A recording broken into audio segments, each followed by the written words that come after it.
पहिल्याच प्रयत्नात UPSC crack करणारे आणि नंतर IAS ची लाखो पगाराची नोकरी सोडून लाखो मुलांचं भवितव्य घडवणाऱ्या विकास दिव्यकीर्ती यांचा अत्यंत प्रेरणादायी प्रवास आपण या व्हिडिओमधून बघणार आहोत.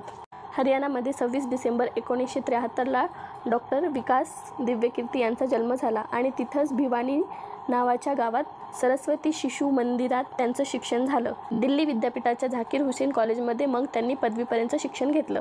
पदवीपर्यंत शिक्षण पूर्ण झाल्यानंतर तिथेच दिल्ली विद्यापीठात त्यांनी सहाय्यक प्राध्यापक म्हणून काम सुरू केलं, पण तिथं त्यांचं मन लागत नव्हतं. मग डॉक्टर दिव्यकीर्ती यांनी स्पर्धा परीक्षा द्यायला सुरुवात केली.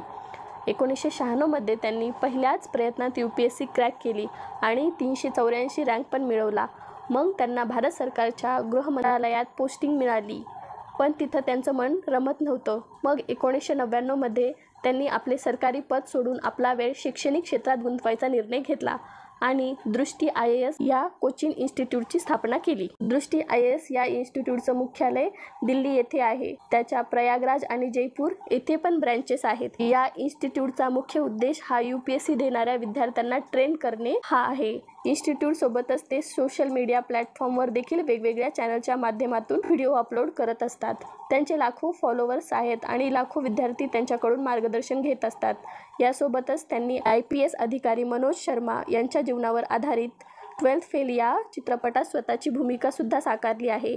UPSC परीक्षा देणाऱ्या एका महत्त्वाकांक्षी उमेदवाराचा खडतर प्रवास या चित्रपटामध्ये दाखवण्यात आला आहे. आज ते आपलं इन्स्टिट्यूट आणि YouTube चॅनलच्या माध्यमातून वर्षाला 25 कोटी रुपये कमवत आहे.